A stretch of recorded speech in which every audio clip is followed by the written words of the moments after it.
शुरू करने के लिए आप सब आज की इस बैठक में हम सब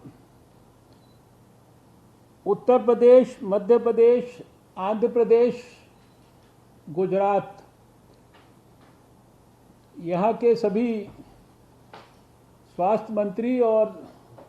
स्वास्थ्य के अधिकारीगण और उनके साथ अपने भारत सरकार के प्रमुख स्वास्थ्य के अधिकारीगण मिलकर इन चारों स्टेट्स के संदर्भ में कोविड की जो ताज़ा स्थिति है उसके संदर्भ में चर्चा करेंगे। मेरे साथ मेरे सहयोगी अश्विनी चौबे जी भी जुड़े हुए हैं और मैं देख रहा हूं कि उत्तर प्रदेश से सुरेश खन्ना जी, जयप्रताप सिंह जी,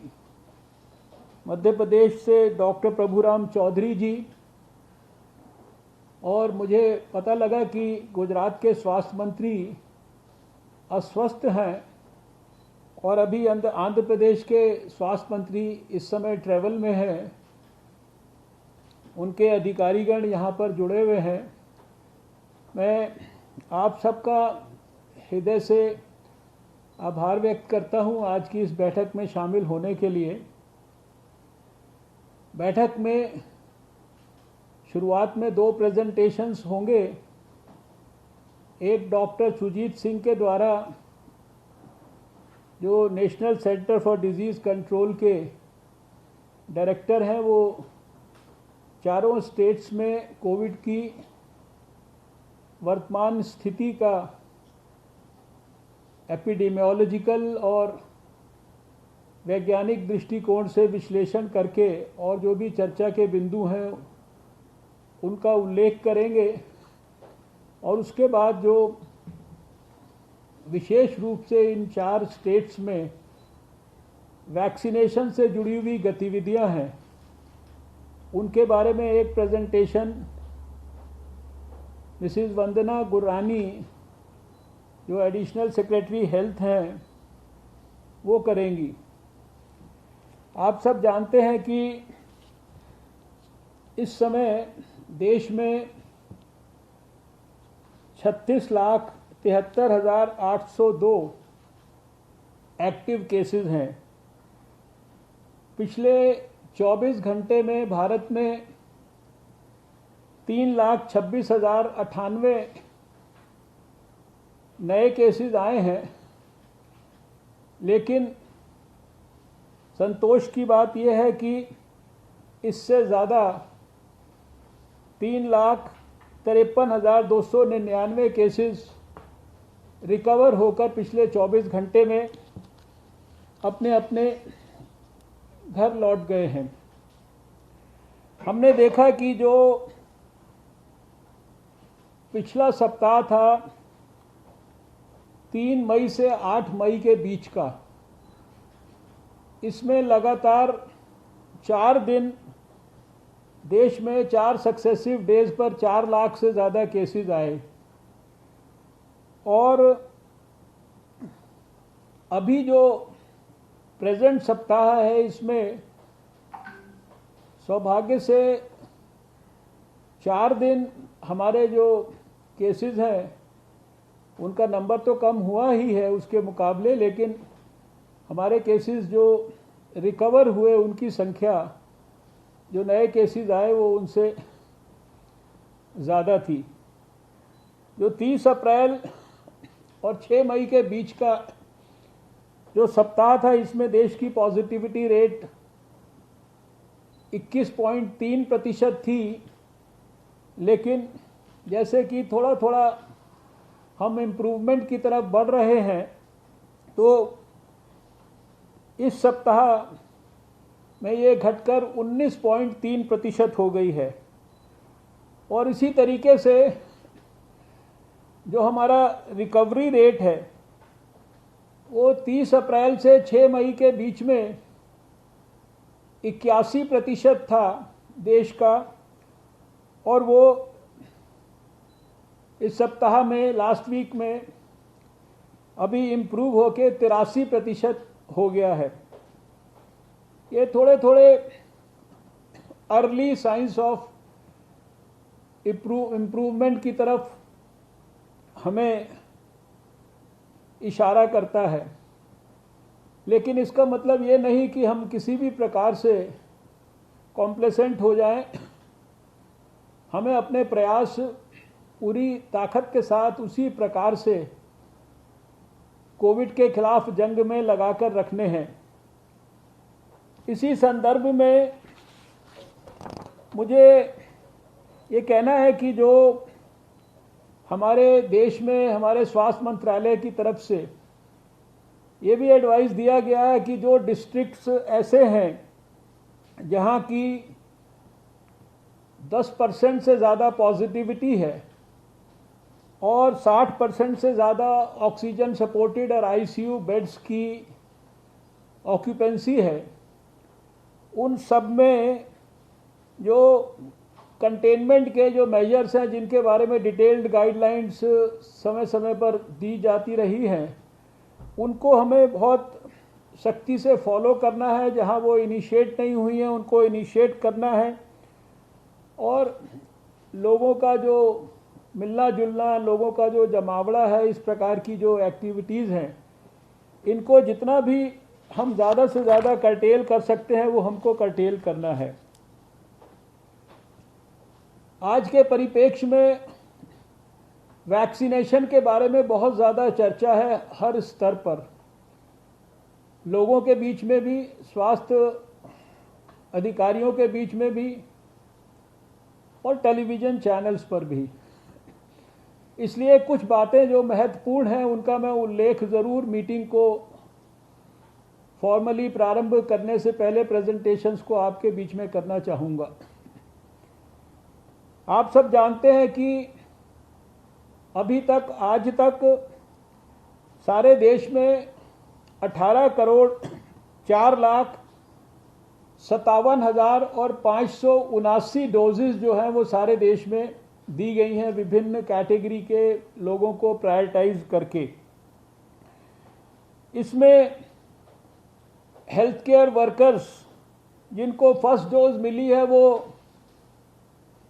96,27,650 हैं। फ्रंटलाइन वर्कर्स 1,43,65,871 हैं। 45 साल से ऊपर वाले 5,68,05,772 हैं और 60 साल से ऊपर वाले जिनको फर्स्ट डोज मिली है वो 5,43,17,646 हैं। इस सारी संख्या को जो हम इस कैटेगरी की फर्स्ट डोज वालों को देखते हैं और इसके साथ जब मैं मैच करता हूं सेकंड डोज मिले हुए लोगों की संख्या को, तो उसमें एक वाइड गैप दिखाई देता है।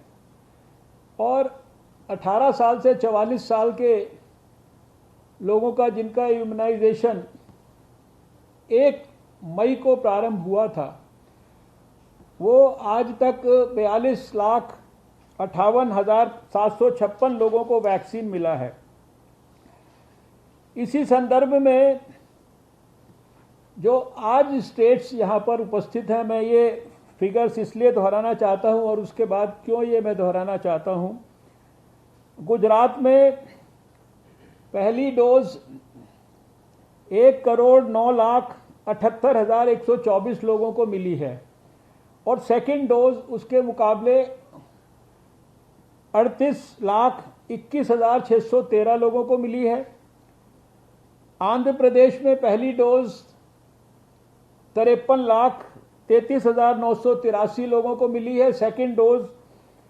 20,94,993 लोगों को मिली है।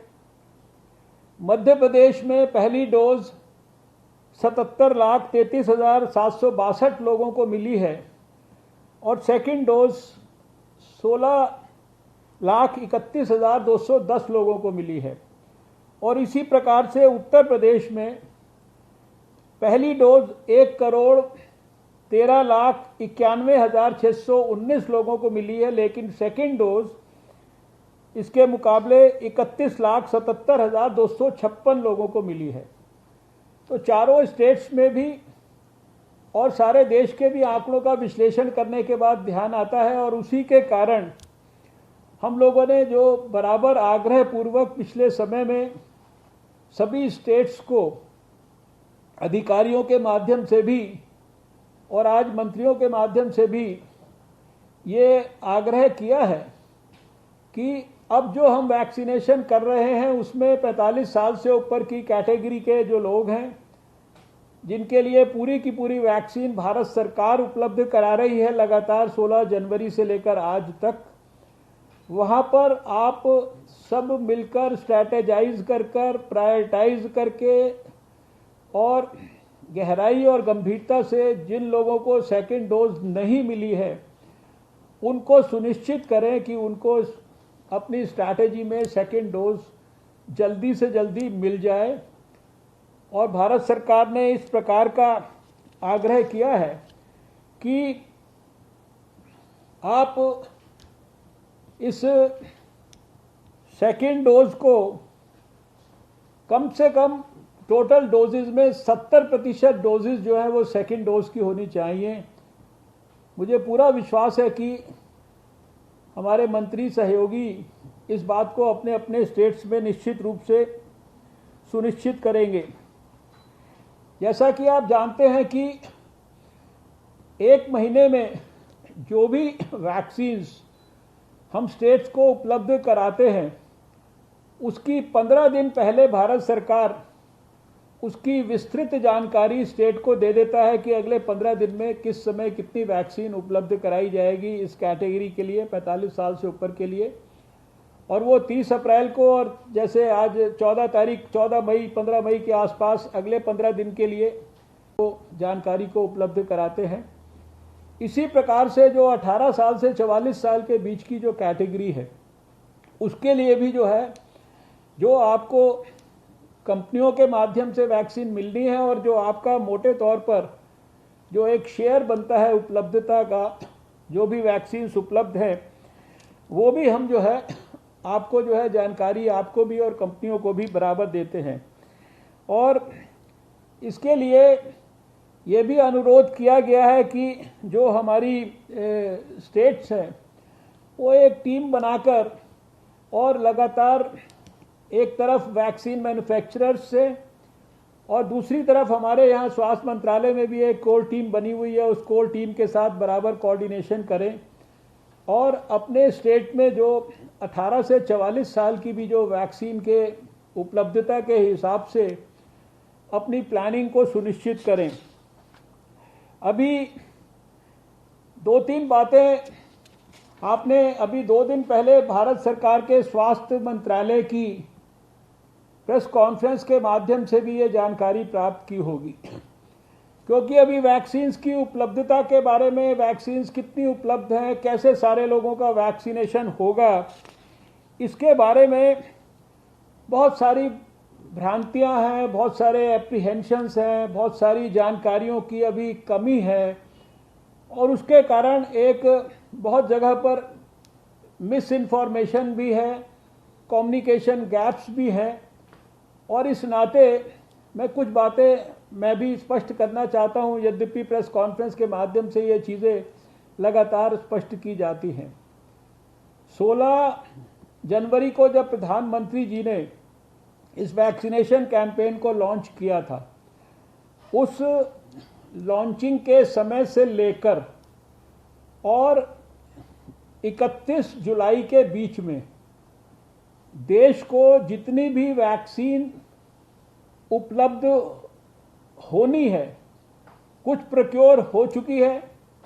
कुछ के प्रोक्योरमेंट के ऑर्डर्स हो चुके हैं, कुछ प्रोक्योरमेंट की पाइपलाइन में है,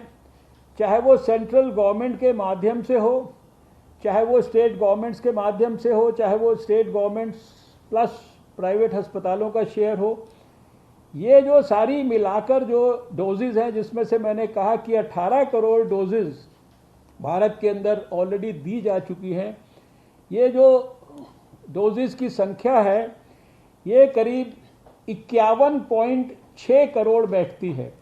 यानी जुलाई 31 तक देश को 51.6 करोड़ डोजेज जो है ये उपलब्ध हो जाएंगी।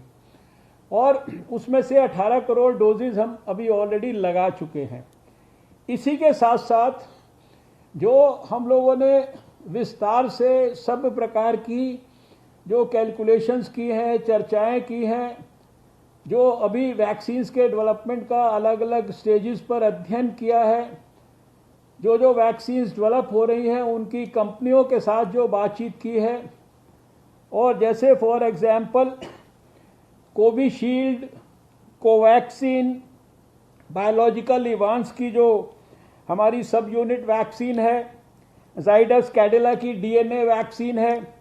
इसी प्रकार से जो सीरम इंस्टीट्यूट ऑफ इंडिया की नोवावैक्स वैक्सीन है, भारत बायोटेक की जो आने वाले समय में आने वाली नेजल वैक्सीन है, और इसी तरह से जो जेनोवा की mRNA वैक्सीन है वो भी प्योरली इंडिजिनस है, और अभी आपने देखा कि स्पुतनिक की वैक्सीन भी जो है वो भारत के अंदर प्रवेश कर चुकी है। इन सारी वैक्सीन्स का मिला के जो भारत में अगस्त से लेकर और दिसंबर एंड तक जो हम लोगों ने एक मॉडेस्ट कैलकुलेशन किया है, उसके हिसाब से अगस्त से दिसंबर के पीरियड में इन वैक्सीन की 2 बिलियन से ज़्यादा डोजेज, और रफली जो कैलकुलेशन में मॉडेस्ट साइड पे भी 216 करोड़ डोजेज इन वैक्सीन्स की जो है अगले उन अगस्त से लेकर दिसंबर के महीने में देश के अंदर उपलब्ध होने वाली हैं। विदेशों से जो वैक्सीन आने की संभावना होगी वो इसके अलावा है। इसलिए आप सबसे मेरा ये अनुरोध है कि इस विषय को हम सारे देश के लोग समझ लें, और आने वाले समय में धीरे धीरे अब आप सोच सकते हैं कि एक तरफ ये 51 करोड़ डोजेस जो जुलाई तक उपलब्ध हो गई जनवरी से, और उसके बाद 216 करोड़ डोजेस जो अगस्त से लेकर दिसंबर तक उपलब्ध होने की जो कैलकुलेशन है, इस सब के अंदर जो हमारे जो जितनी भी एडल्ट पॉपुलेशन है वो 18 साल से 44 साल के बीच के लोग हों, या हमारे 45 साल से लेकर ऊपर के लोग हों, 60 साल से ऊपर के लोग हों, ये सारी की सारी पॉपुलेशन हमको कवर करने में कोई किसी भी प्रकार की कठिनाई नहीं होगी। इसलिए अभी हमारे को इतने लोगों को वैक्सीनेट करने के लिए यह भी आवश्यक है कि हम हमारी जो वैक्सीनेशन की स्पीड है